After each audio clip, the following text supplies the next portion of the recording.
Welcome to Tech Talks, a podcast hosted by the Rotman Commerce FinTech Association about all things business, finance, and technology. Let's dive into today's episode. Hello and welcome to the Tech Talks podcast. We are here today with Aliyah Mohamed, Managing Director of TD Securities, for our investment banking episode of the Gender Gap in Finance and Technology series. So welcome to the podcast. Hi, how are you? Doing good. How are you? Excellent. Very happy to be here today. Awesome. So just to start off, could you give a little brief introduction on who you are and what you do? Sure. As you introduced me, my name is Aliyah. I am an investment banker at TD Securities. I focus on the real estate group. And so that means that I advise clients that own real estate. So the public entities are typically the REITs and also large real estate groups within pension funds. And we provide them with an array of services from raising equity, debt, extending them credit, and also providing them with strategic advice in the event they wanted to buy another company, sell themselves, etc. Awesome. So to start off then, given your background in neuroscience and math, what brought you to investment banking and to your current job? That's a good question. I think an open mind and a lot of luck. As I was finishing my undergrad, I realized I wanted to pivot from kind of what I had originally intended, which was medicine, and move to something in the business arena. And so after finishing my Bachelor of Science, I joined a software startup. I think I was the fourth or fifth person, and it was a great learning experience. And some of the coding skills I picked up were a great foundation for financial modeling many years later. I worked there for a couple of years and got accepted into an MBA program. And I still remember very clearly my first class on my first day. It was accounting. And the professor drew on the whiteboard debits and credits, which was not really part of my vocabulary at that point. And I realized it was going to be a long couple of years and I had a lot of learning to do. What was clear very quickly, though, is that finance and accounting, the subject matter was newer, but they were comfortable subjects for me. And so I thought it would make sense to pursue a summer internship in that zone. There's an amazing scholarship program from Women in Capital Markets. And the intent is to help women trying to break into the field. And through their program, I ended up working at TD Securities in the summer between first and second year. And when I said a lot of luck, this is kind of the luck I was referring to. Recruiting used to start in January. So with a non-traditional background and only 4 months of business classes, being competitive would have been very challenging. I had a great summer, spent 3 months in equity capital markets, which sits between the investment bank and the markets part of a dealer. And then the last month in investment banking and communication and media.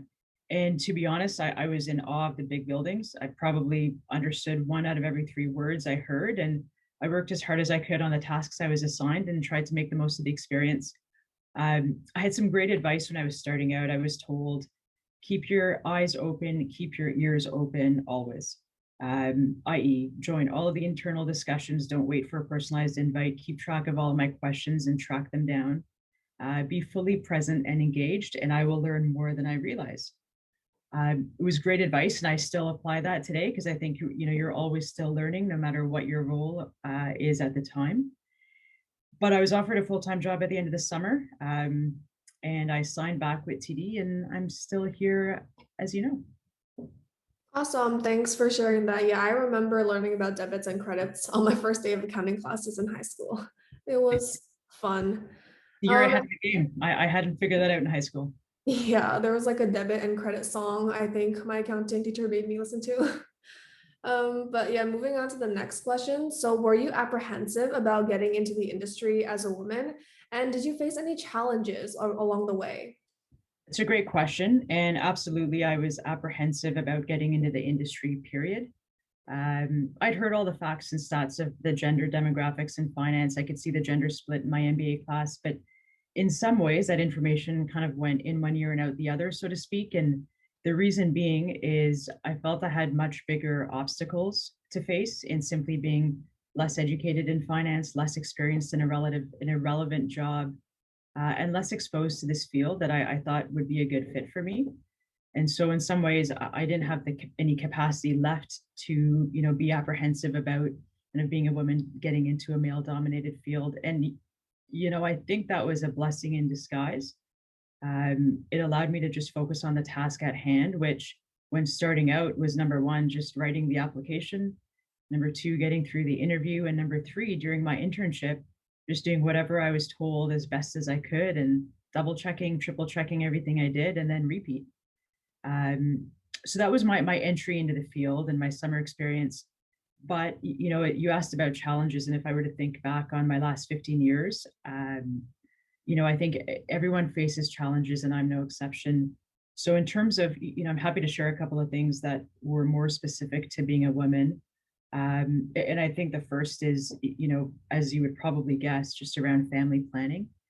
Um, by the way, I have an amazing 10-year-old daughter who has witnessed a lot of investment banking through the school from home period as we share an office together, or we did. She's back at school now. But leading up to starting a family, I spent a lot of time worrying about kind of being pregnant and managing the job. I was in the M&A group at the time, which, as you can guess, has real ebbs and flows in the work levels as it's an execution group. And I also used to worry about if taking a maternity leave would set me back more than just the months of experience that I was not present for. So I'm an analytical person. I had all sorts of theories that I should definitely not get pregnant while I was an associate for X, Y, and Z. But then when I was promoted to VP, I shouldn't, take a kind of plan a family just then. I should work at least a year to make sure I knew how to do the role, and on and on. And through that, I kind of learned an interesting lesson, I think. And it was just that using career milestones and progressions is not really the right driver of, when to start a family. I think it's a consideration, but it shouldn't be the driver. And personal decisions need to be based on the right personal factors. And at your place of work, they have a responsibility to, find a way to be able to be supportive of those decisions. So, in my case, my pregnancy went smoothly from both a health perspective, have a great kid right now, as well as a work perspective. I was trying to think of a second example, just that's not so specific. And I think, it's probably worth touching on. And it's just, simply how to operate in a world that's quite male dominated. It certainly was, the case in my early years. And, being the only woman in a meeting room with my peers or with clients or a board of directors, it was intimidating at first. And so I used to spend a lot of time thinking about that environment and that dynamic, and how not only to get over my insecurity around presenting or speaking, but how to have a presence and kind of build credibility for myself as a professional, and ultimately how to hold down a room when I was the one kicking off or kind of leading a meeting. And I just mentioned that I feel like there's a part of it that probably applies to everyone, and a part of it that was maybe a bit more specific to me or to being a woman. But that's kind of a journey that I spent a lot more time and energy on at the outset. And while I think I'm still on that journey, it's definitely not as much of a source of stress or kind of energy today. And I think being different, and you can categorize that or describe it in so many different ways, whether it's what you wear, what you look like, how you sound, the words you choose. It's always challenging. And I think it's important to kind of ground yourself back and remind yourself, each time for me, when I entered a meeting, I would remind myself that I belong and I'm here to do my job. And I didn't always believe it, but it would kind of help me focus away from those distracting thoughts and onto the task at hand. Yeah, that's really great. So kind of going off of what you said then, can you describe a little bit more about TD's culture and its environment? Absolutely.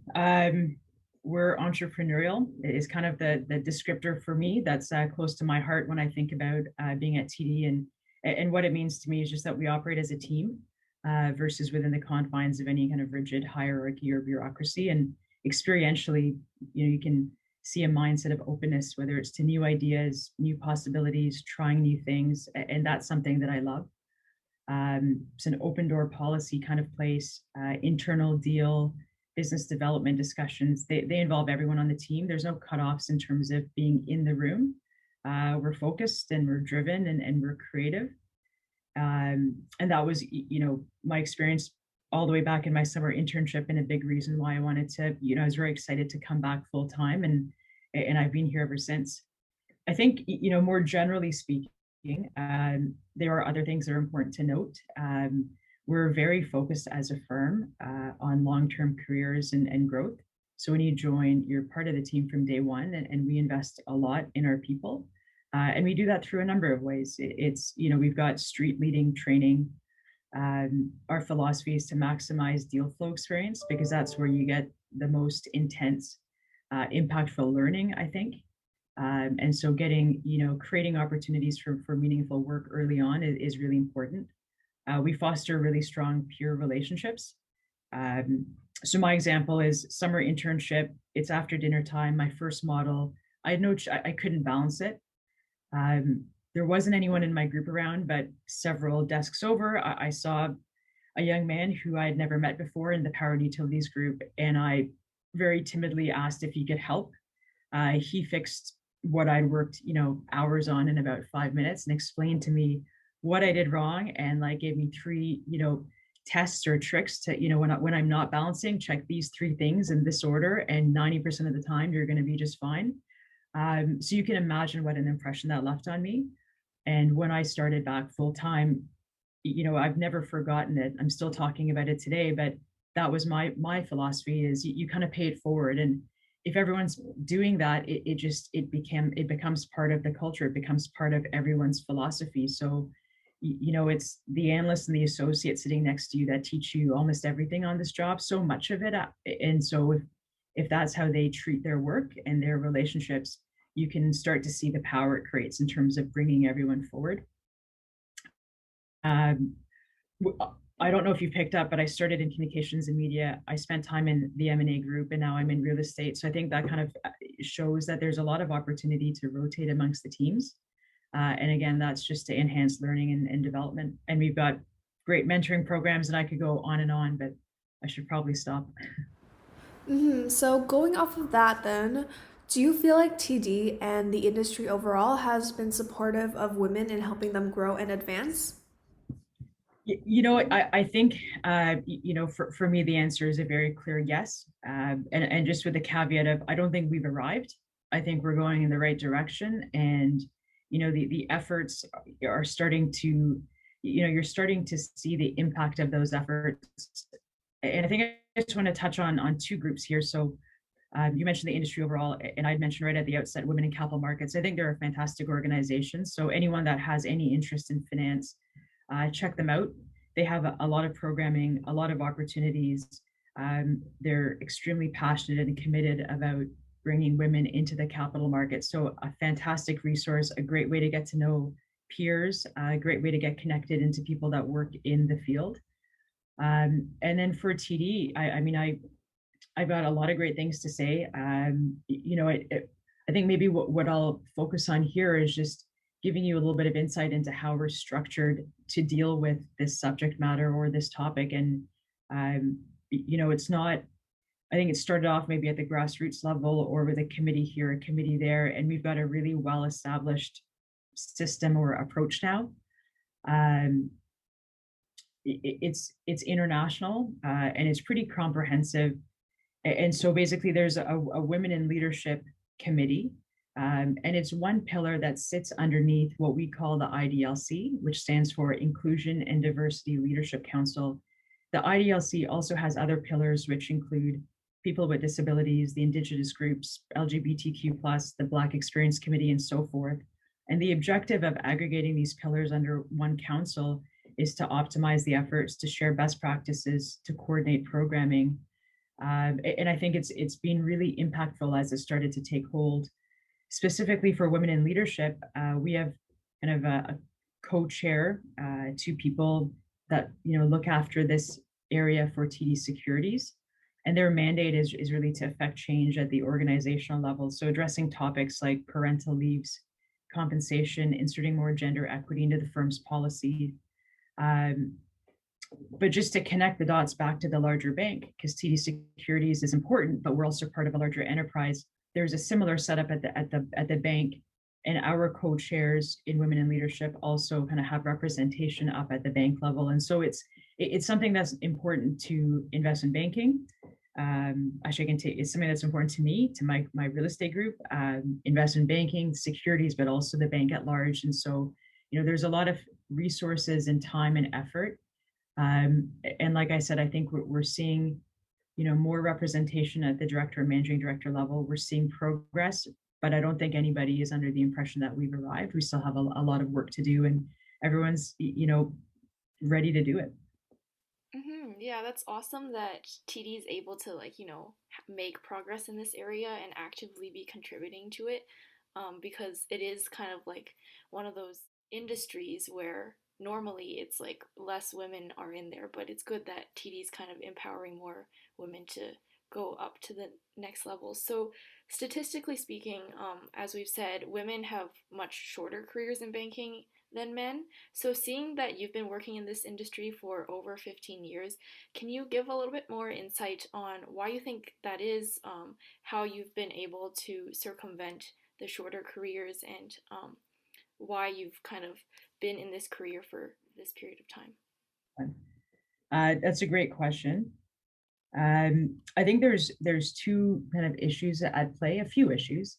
The first, and it's a really important one, is just there aren't enough women in the role to start. And so that goes back to, recruiting and kind of bringing talented women that are interested in finance into the role right from the start.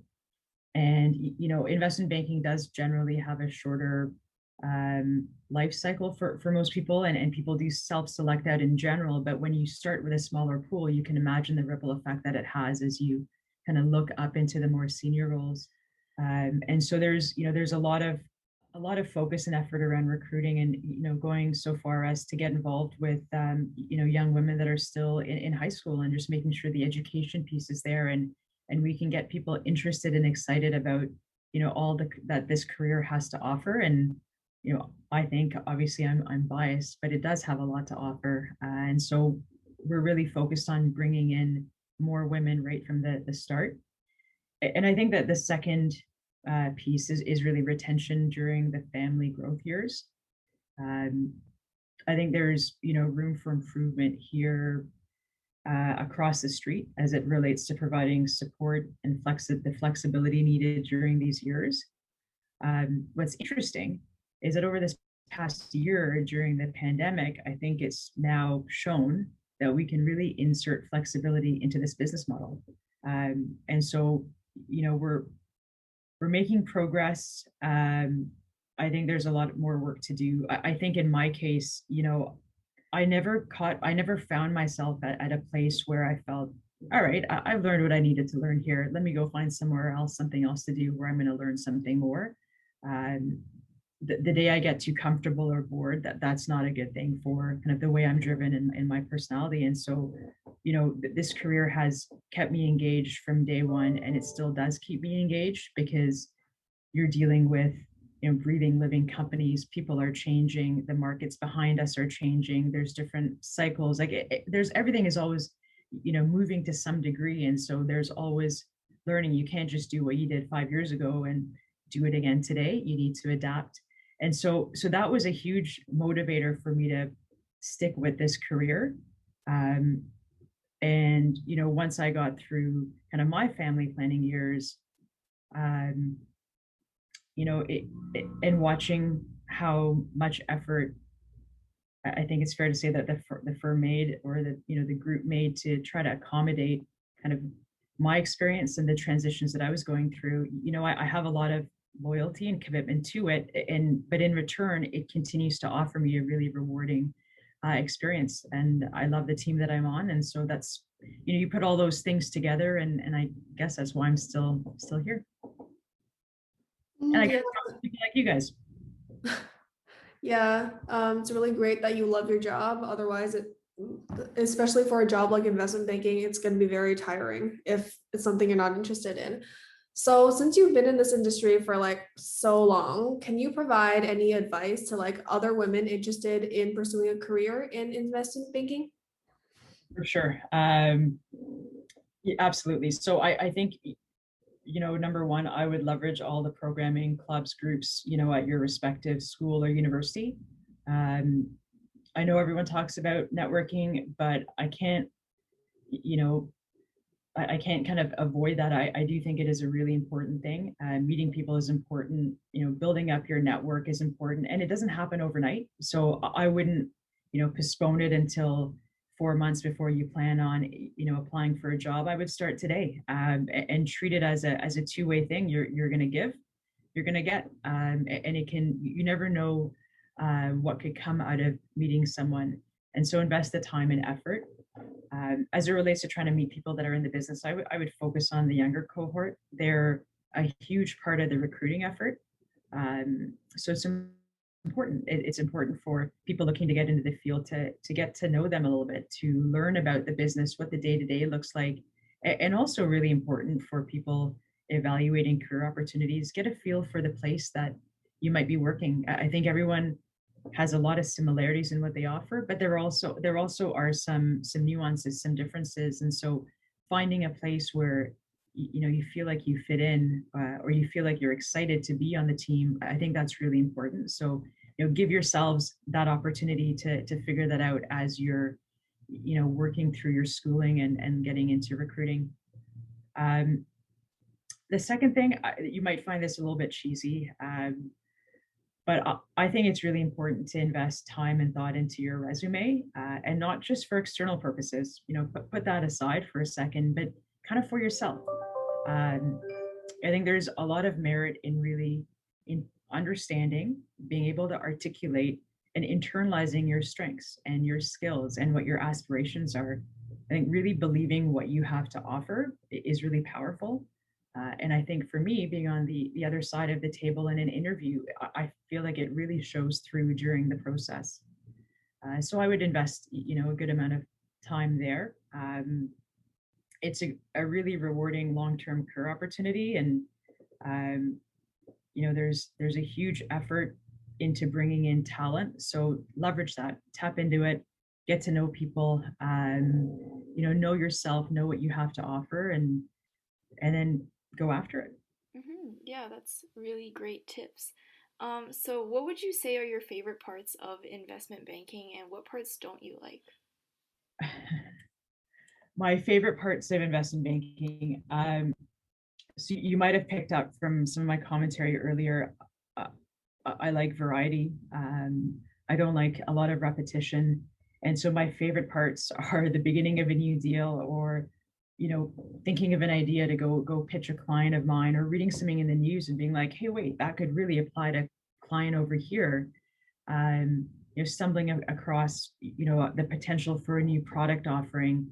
It's the beginnings of everything, and luckily for me, there are always a lot of beginnings because there are a lot of moving parts and a lot of things in the go at the same time. So that's from a cadence pace perspective, that's something that's really appealing to me about the job. Going a little bit deeper than that, uh, you know I find it very rewarding to work with a client through something that's transformational. So whether they're coming to market and then creating their kind of public presence through an IPO, from you start months and months before anything ever comes to the light in the public.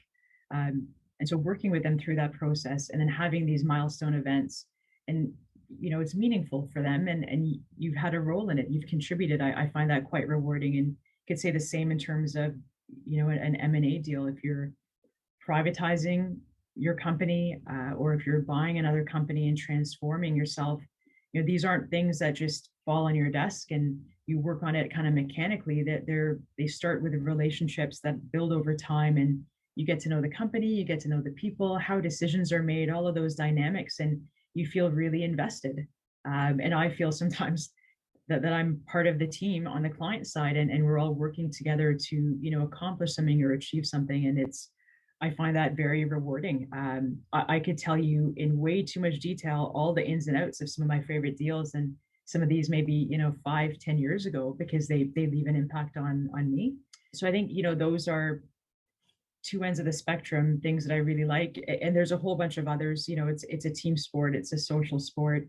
This great balance of having to use yourself from an analytical capacity, but also from a human capacity. You're not just focused on numbers, you're not just focused on relationships. You really have to go kind of between the two and apply what you learn throughout.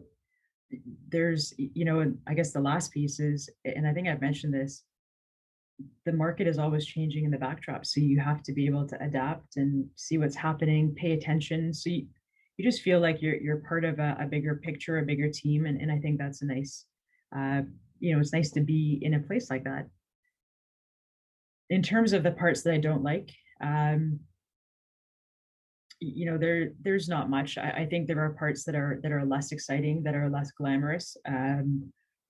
But they're all just part of doing the job. And I think it's kind of like, you could apply to anything. You could apply to a sport, to medicine, that there are parts that are just need to be done, whether it's for compliance reasons or for diligence reasons, where you just have to, sit down, get the right mindset on and plow through it. But, in the bigger picture, it's not something that weighs on me. So I'm actually struggling to think of a more specific example. It's just, there's a lot that's interesting and captivating about this job. And that's, those are the things that pop into my mind when you ask that question. Yeah, that's really great. Thanks for sharing your experiences. Thank you so much, Aliyah, for coming onto this podcast today. You shared a lot of great insight for your experience and your story, and I'm sure our listeners got and learned a lot from it. So thank you so much again. You're most welcome. It's a great idea for a podcast. Good luck with the rest of this series, and good luck in school. Thanks for tuning in to this episode of Tech Talks. We'll see you in the next one.